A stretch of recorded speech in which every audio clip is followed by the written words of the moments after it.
வணக்கம் மக்களே. தமிழ் சினிமாவில் முன்னணி நடிகராக இருப்பவர் தாங்க ரவி மோகன். இவர் நடித்த பொன்னியின் செல்வன் பார்த்தீங்கன்னா மிகப்பெரிய வெற்றி பெற்றதுன்னே சொல்லலாம். அதுக்கப்புறம் இவர் நடித்த இறைவன், சைரன் படங்கள்லாம் பார்த்தீங்கன்னா அந்த அளவுக்கு மக்கள் கிட்ட ரீச் ஆகல. இவர் நடிப்பில் ரீசெண்டாக ரிலீஸ் ஆன காதலிக்க நேரமலை படம் பார்த்தீங்கன்னா மக்கள் கிட்ட ஒரு நல்ல ரெஸ்பான்ஸ் கிடைச்சது.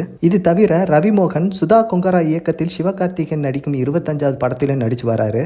இதற்கிடையில தாங்க இவரோட 34வது படத்தை டாடா பட இயக்குனர் கணேஷ் கே பாபு தாங்க இயக்க போறாரு. இந்த நியூஸை இந்த படக்குழுவினர் கடந்த அக்டோபர் மாதம் கன்ஃபார்ம் பண்ணாங்க. அதே மாதிரி இந்த படத்தை கிரீன் ஸ்கிரீன் நிறுவனம் தாங்க இந்த படத்தை தயாரிக்கிறாங்க. இந்த படத்திற்கு சாம் சிஎஸ் தான் இசையமைக்கிறாரு. ரவி மோகனின் 34வது படத்திற்கு கராத்தே பாபு என்று டைட்டில் வச்சிருக்காங்க. இது தொடர்பாக இந்த படக்குழுவினர் இன்னைக்கு காலையில இதோட டைட்டில் பிளஸ் டீசரை இன்னைக்கு ரிலீஸ் பண்ணியிருக்காங்க. இந்த படத்துல ரவி மோகன் ஒரு அரசியல்வாதி மற்றும் கராத்தே மாஸ்டராக இந்த படத்துல நடிச்சிருக்காருன்னு சொல்லியிருக்காங்க. இந்த படத்தோட டீசரை நான் டிஸ்கிரிப்ஷன்ல கொடுத்துருக்கேன். நீங்க அதை பார்த்துட்டு உங்களோட கருத்தை நம்ம கமெண்ட் செக்ஷன்ல சொல்லுங்க. மீண்டும் அடுத்த வீடியோவில் உங்களை சந்திக்கிறேன். நன்றி, வணக்கம்.